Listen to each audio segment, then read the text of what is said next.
When you think of Subaru, you might be thinking of performance vehicles or even just a hatchback, and that is somewhat of what we have here today. It is somewhat hatchback and it is somewhat performance. This is the 2024 Subaru Ascent, the Onyx Limited trim, and today we're going to take a look at it and see what it has to offer and see where it stacks up against some of that competition in this mid-size 3-row SUV segment. Let's take a look.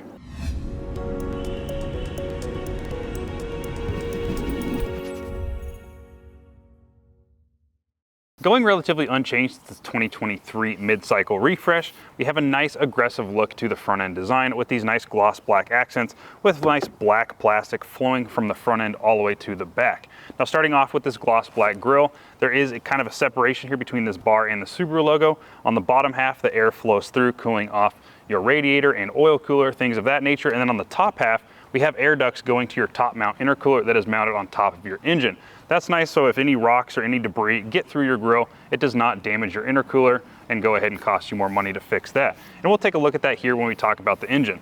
Down below, we do have functional pass-throughs here, as well as LED fog lights, and those are standard on the Onyx and up. And then for the headlights, we do have a semi-LED headlight. We have LED projector headlights that are steering responsive. The steering responsive LED headlights are standard on all trims of the Ascent, as well as LED DRLs, but our turn signals are incandescent. Last thing I want to touch on the front end of the Ascent is the fact that we do not have any metal skid plates underneath. Even though this does come with all-wheel drive standard, dual function X mode, as well as 8.7 inches of ground clearance, there are no steel or aluminum skid plates as an option from Subaru. There are aftermarket companies that sell those, but you will have to do that after the fact of buying the vehicle. Now, in terms of off-road specs, it does have 17.6 inches of approach angle, so if you want to utilize that number, go ahead, but just keep in mind, there is no skid plates underneath the vehicle. In order to complement the size of the Ascent, Subaru went ahead and equipped the Onyx trim and up with 20-inch wheels. Now we have this nice black finish 20-inch wheel on our Onyx Limited, but if you wanted a little bit smaller wheel and some more sidewall in case you wanted to go off-road or you're afraid of curbing that wheel, you can go with the base or the premium where the 18-inch wheel is an option. I love these wheels because it keeps that black accent kind of finish going from the front end all the way down the side to the rear of the vehicle, keeping that theme of just a nice sleek, sporty look going throughout the vehicle. Taking a look at the side of the Ascent, those black accents carry on from the front, down the side, all the way to the rear of the vehicle with that black plastic that flows along the wheel arches and down on the lower skirt of the vehicle. We have gloss black mirror caps with integrated LED and camera underneath for your surround view camera, as well as these nice black roof rails that come standard on all Ascent trims. Now, touching on these, we do have a 700-pound static load rating, so you have plenty of weight to work with in terms of what you're going to put on your roof. So if you wanted to put a rooftop tent, some kayaks, a canoe, whatever it may be, you have 700 pounds to work with. Now, in terms of dimensions, we're looking at 113.8 inches of wheelbase, 196.8 inches in terms of length front to rear, and for the width of the vehicle, 76 inches. For the height of the vehicle from the ground to the top of the roof rail is going to be 71.6 inches, and for the weight of this vehicle, this is going to be one of the more option trims, so it's going to be a little bit heavier than most at 4,570 pounds. Now, as I mentioned before, the ground clearance is sitting at 8.7 inches, but again, I want to reiterate that you do not have skid plates anywhere underneath this vehicle, so if you utilize that ground clearance, just remember to be careful on your approach as well as your departure. In the rear of the Ascent, you're going to find an LED combination taillight, so our blinker as well as our reverse light are going to be incandescent, but your brake light is going to be LED. We have another LED third brake light up here integrated into your gloss black spoiler. Power windshield wiper, gloss black bar, giving that nice black accent going across the lift gate. And then we have black badges for the Ascent, Onyx, Subaru, and all-wheel drive badges. Everything is blacked out, giving that nice sleek stealth look throughout the vehicle.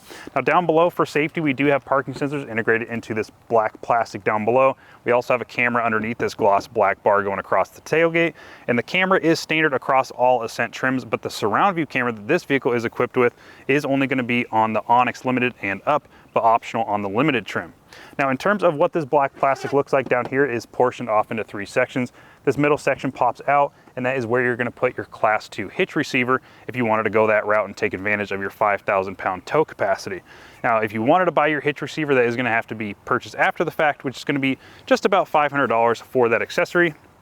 So if you wanted to take advantage of your tow capacity, that will be an extra $500 that you cannot purchase at the time of purchasing the vehicle. That is a dealer accessory. In terms of safety, Subaru has you covered with their newest version of Subaru Eyesight. This is a 3-camera system that not only controls your adaptive cruise control, and if I said radar cruise control earlier, forgive me, but it is an adaptive cruise control system with lane centering. This also has pre-collision assist, pre-collision braking, lane departure and sway warning, as well as auto emergency braking if needed, and that is standard across all trims of the Subaru Ascent, as well as your high beam assist, where it turns your high beams off if there's another car coming and it turns them back on when you are alone on a dark road. Now, not only do we have the Subaru Eyesight, we also have distraction mitigation that I'll talk about here when we get into the inside, as well as blind spot detection with rear cross traffic alert that is on every trim except for the base, as well as the reverse auto braking that is on the premium trim and up from there. So with that being said, Subaru definitely has you covered in all facets of safety, but if you do go higher up in the trim levels, you will get just a few more safety features that you won't in lower trims. Under the hood, we have a 2.4-liter turbocharged 4-cylinder producing 260 horsepower and 277 pound-feet of torque, all the way from 2,000 all the way up to 4,800 RPM. Now, this is the FA24 turbo motor, same as what they use in the Outback XT. This engine is paired to a CVT transmission with all-wheel drive standard across the lineup, so this engine and transmission combo gets you 25 highway and 19 miles per gallon in the city. Here in the front, you're going to find 40.4 inches of headroom and 42.2 inches of legroom. If you go ahead and get a trim level that does not have the moonroof, you will get about an inch more of headroom if you are looking for that. Now, the moonroof does come standard in this Onyx Limited. It is on all Onyx trims as well as the Touring, and optional on the Limited trim. As for seat comfort, it is fairly comfortable. It is a 12-way power adjustable driver's seat with 4-way power lumbar and 2-position memory. Over in the passenger seat, you have 4-way power adjustable seats with no lumbar, which is a downside in my personal opinion. I would love to have power lumbar over there, especially if I am riding passenger. You do have an extendable seat bottom here. If you pull this lever in the middle, you do extend out, giving you some more support for those longer drives. Go ahead and put that back in. I do find these seats fairly comfortable. I wish they had a little bit more bolster, but as this is not a sports car oriented vehicle, I understand why they don't put more bolster. But when you are doing any spirited driving in this 260 horsepower vehicle, you are going to kind of slide around just a tad bit. But overall, fairly comfortable seats. You have this nice contrast stitching, this green contrast stitching against these gray Syntex water repellent upholstery seats. If you wanted to go for quality leather, you're going to go up to the Touring where you get that Napa leather trim seats. Now, overall comfort, I am 6'1". I can get in a nice, comfortable driving position, and this is a manual adjustable tilting and telescoping wheel. I actually don't mind these. It's sometimes faster just to do it yourself, and you can have just a little bit more adjustability in where you position that wheel. In the second row, there is plenty of space to be had and plenty of amenities to be enjoyed. For our legroom back here, we're looking at 38.6 inches, and for headroom, 38.7. Like I mentioned in the front, if you get a trim level that does not have the moonroof, you will gain a little bit of headroom if you need that. As far as comfort back here, you can get into a nice comfortable position, slide forward or backwards, depending on where this person is in the front seat. And if you have anybody behind you to accommodate them, you can slide this seat forward. If nobody's back there, you can go ahead and hit the recline lever here and get into a nice comfortable position. Look out of that panoramic moonroof and look at the stars or the sun, depending on what your liking is.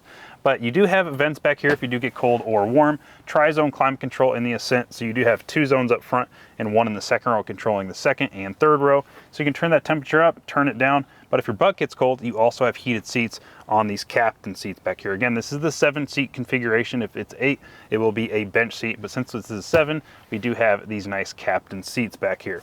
Again, you have an armrest over here on the side of the vehicle, on the side of the seat, sorry.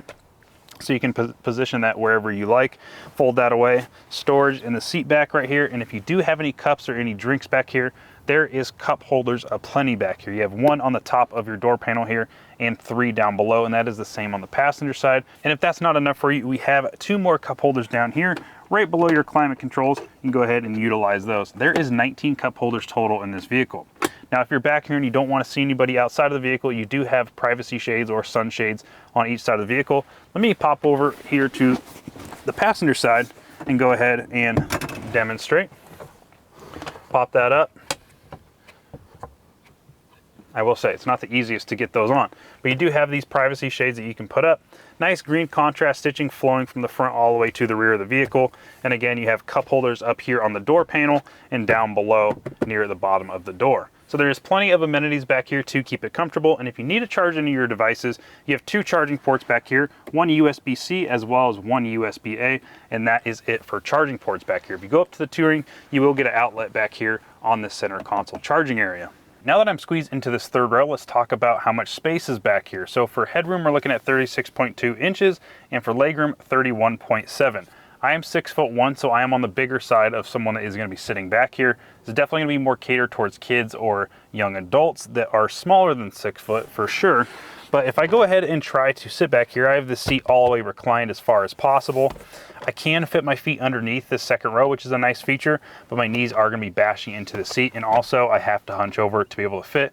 If this was for a short trip, there's no problem. I could easily squeeze back here if need be. But for anything longer than about 20 minutes, I definitely would not recommend. If you are over, I'd say about 5'9", it will be very tough to fit back here comfortably. But this is going to be catered more towards kids, so the third row is definitely usable if you do have kids of your own.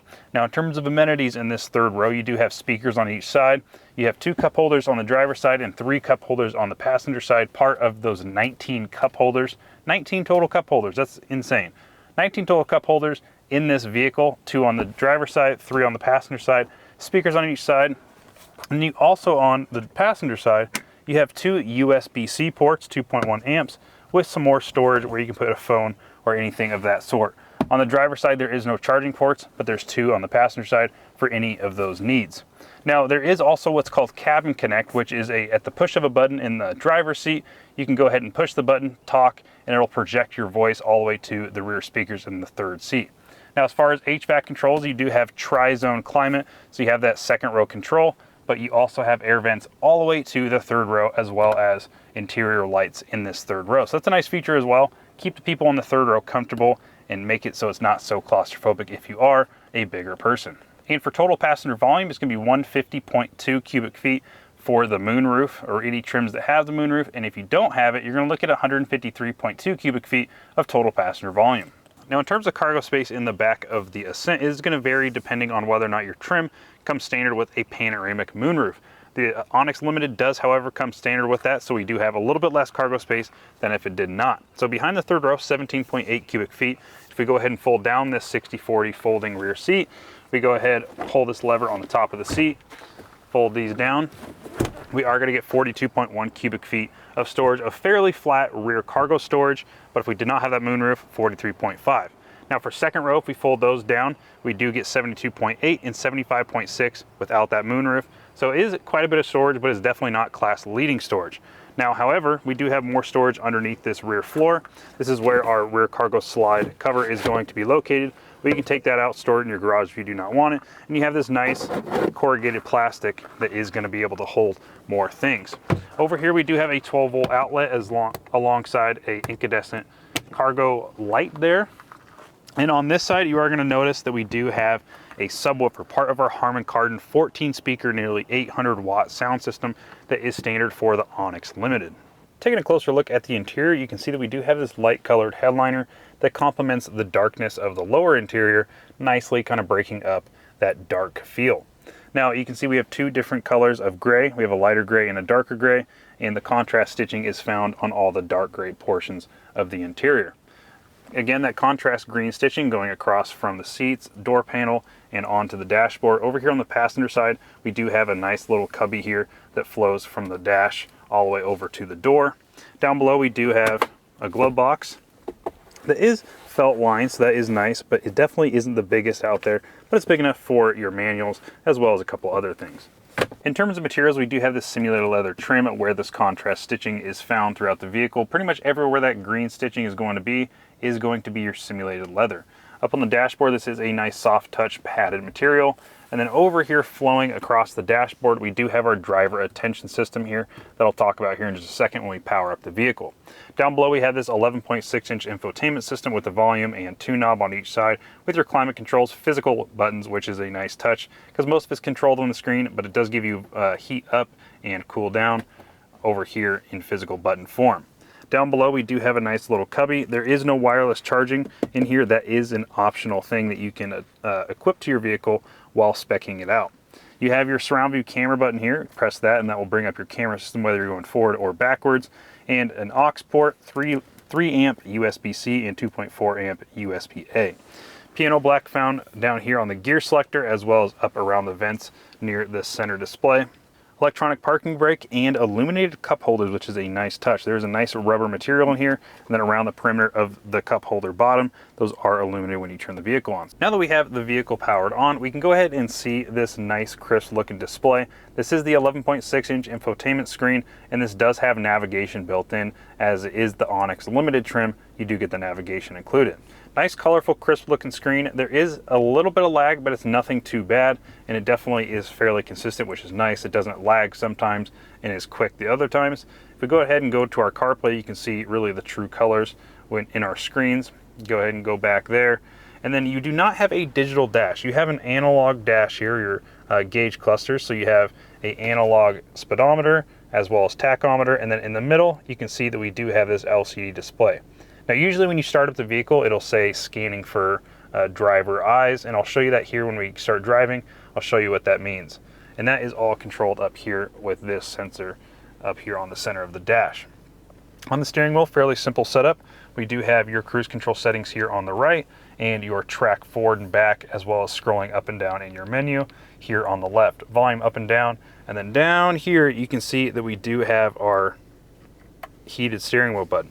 This does have the all-weather package, so you have heated steering wheel, heated mirrors, as well as heated seats that you control from the screen right here.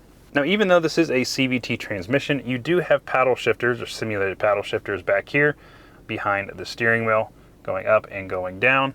And again, like I mentioned, analog gauges there with that LCD in the middle, where you can control some of your settings and just see general information.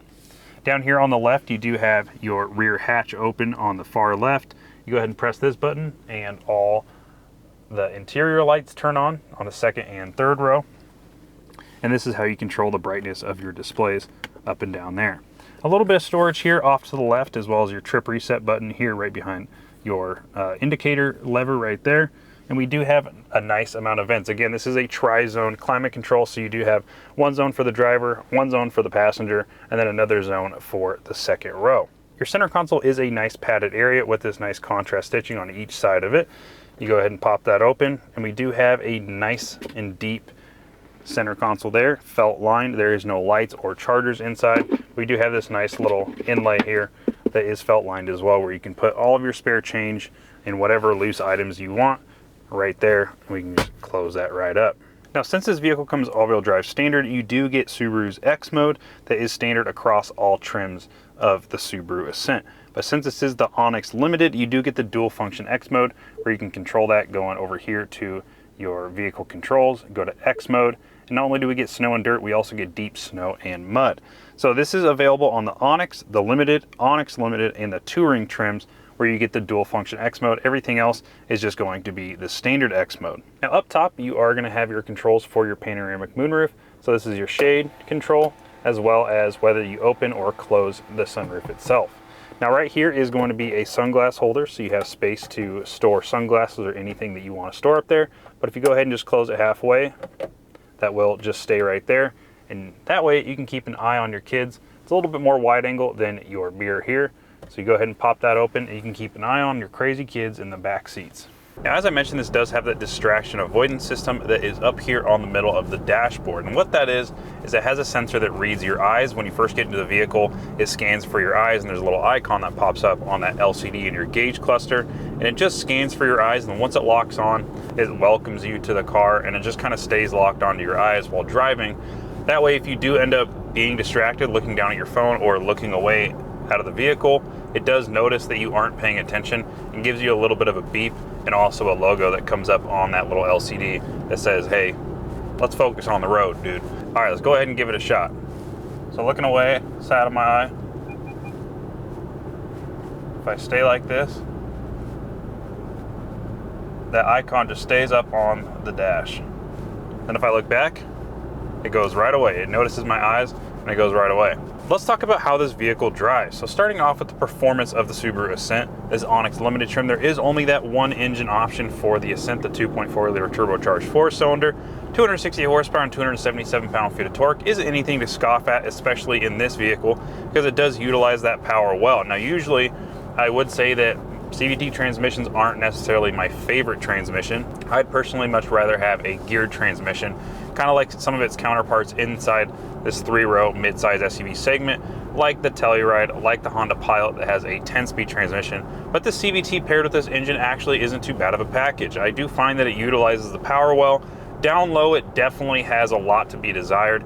It's really dead at the bottom, and then once you hit that like 2,000 RPM where that torque kicks in, you do start to feel it pull as it should. Now the CVT definitely takes some time to catch up to the input from the pedal, so if you are flooring it, it does take a second to kind of catch, and then once it does, you do feel that torque all the way from that 2,000 to 4,800 RPM. So for my 0 to 60 rating, I got 6.89 seconds, and that was the best I could get. It was a little bit wet out, but there was no tire slip. It really is just me pushing the pedal as hard as I can and it going all the way to 60 in 6.89 seconds. Let's call it 6.9. So it's definitely not anything to write home about. Definitely not the fastest time I wish I could get out of a Subaru Ascent. But with this engine and transmission package, it does make sense that it is near that 7-second mark. But overall, performance 0 to 60 for everyday driving isn't too bad in my personal opinion. This isn't a sports car. This isn't something that's gonna get you 0 to 60 fast and corner super well, but we'll talk about cornering here in just a second. Now, in terms of performance, let's talk about how it stops 60 to 0. I was unable to test the 60 to 0 yesterday because it was very, very rainy and I did not want to risk any weird situation where I was sliding or anything like that. But let's talk about how the brakes feel. When you are doing a little bit of spirited driving, testing out the capabilities of the vehicle, you do find that those brakes fade just a tad bit when you are applying them in heavy doses. But when you are just daily driving like I'm doing now, just cruising on the road, 50 miles an hour, coming up to a stoplight or something, pushing on the brake, it's very confidence inspiring in those situations. The pedal isn't grabby at all at the top of the pedal like some vehicles are, especially some hybrids. You definitely feel the weight in the braking system. This is a 4,500 pound car, right up there with the likes of the Telluride or the Pilot that are around that same weight. So it's definitely not a light vehicle, but in the handling portion I'm going to talk about here in a second, you definitely feel like you are in a lighter vehicle than you are.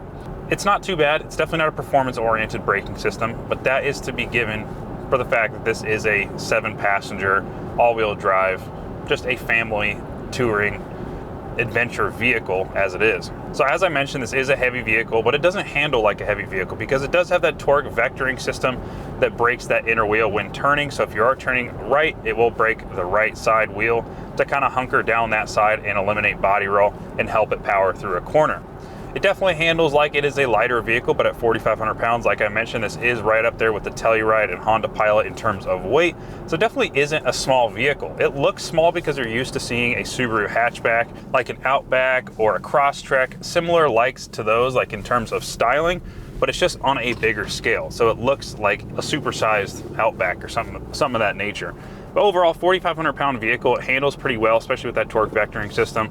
And like you see right now, I'm going down this little canyon road right here, and it's very nimble. The steering is super light. You do have that electronic power steering, and it's very, very light, and it just corners real nicely, and you don't feel a lot of body roll, even at slower speeds like this. Now, at higher speeds, you do feel a tad bit of body roll, but it's nothing like you would find in a conventional 3-row SUV that is of a bigger stature and doesn't have a torque vectoring system. But standard all-wheel drive definitely gets you through corners, especially if it's wet or snowy.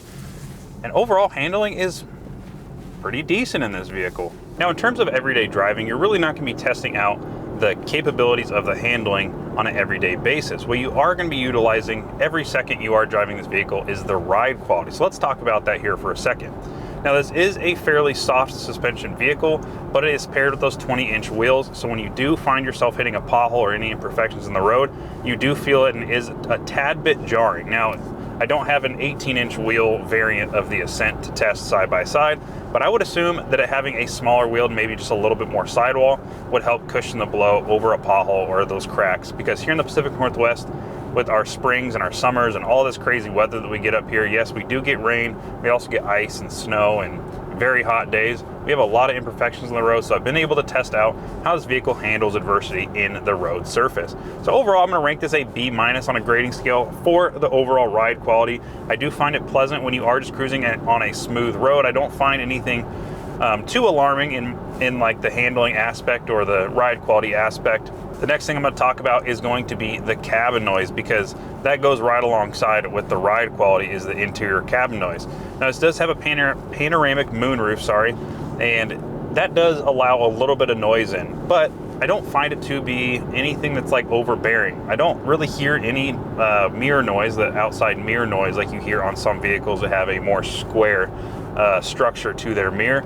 I don't find too much noise there. What I do hear mostly at lower speeds is tire noise. Now these do have fairly large tires on them, so you are going to hear just a tad bit noise, and they are all season, so they're going to be a little bit more aggressive than your typical summer tire or anything like that you might find on a vehicle in a warmer climate that doesn't need that all season capability. But overall, interior cabin noise isn't too bad. I measured the inside decibel reading. The max decibel reading at 50 miles an hour was 66 decibels. 66 is what I got yesterday, and yesterday there was water on the road, so keep that in mind. It could make it just a little bit more noisy, but I definitely don't think it's more than a decibel reading off of what it would be if it was dry out. But overall, 66 decibels is not too shabby. Now, last thing I want to touch on is the fuel economy. Now, Subaru does not offer a hybrid powertrain for the Subaru Ascent, so you do not get an option for a different type of powertrain like some of the competitors in this market do, like the Toyota Highlander. So there's no option for even greater fuel economy. This is going to be the worst fuel economy you get in the Ascent lineup. The lower trims do get just a skosh better miles per gallon in the grand scheme of things. But overall, 22 miles per gallon combined isn't too shabby for the size of vehicle. The type of utility you can pull off with this vehicle, having 7 people or 8 people in tow, 700 pounds on the roof, and also towing up to 5,000 pounds. Granted, you will not get that 22 miles per gallon if you are towing that 5,000 pounds. But I'm just saying there is a lot of capability to this vehicle, especially with that ground clearance, standard all-wheel drive, dual function X mode, everything that you get in this package. 22 miles per gallon isn't too shabby in the grand scheme of things, but it is around middle of the pack when comparing it to some of its competitors like the Honda Pilot, the Kia Telluride, and vehicles of that sort. It's nothing spectacular, but it is not the worst fuel economy out of the lineup. Now, like I mentioned, this is only one powertrain for the Ascent, and other vehicles do offer multiple different powertrains to choose from. So obviously those ones are going to have a little bit more options to be had if you are looking inside this 3-row midsize SUV segment. If we take a closer look at the pricing of the Subaru Ascent, the cheapest version is going to be the base model at $34,395. Now the most expensive is going to be the Touring, the top trim with all accessories and dealer installed packages. The most expensive is going to be the Touring at $48,695. Now, in comparison to some of the other vehicles in this crossover SUV segment, an example is Telluride, Highlander, or the Honda Pilot are 3 examples, and we're going to talk about those pricing right now. The cheapest Telluride, $36,190 for the LX, and the most expensive, $53,385 for the SX Prestige X Pro.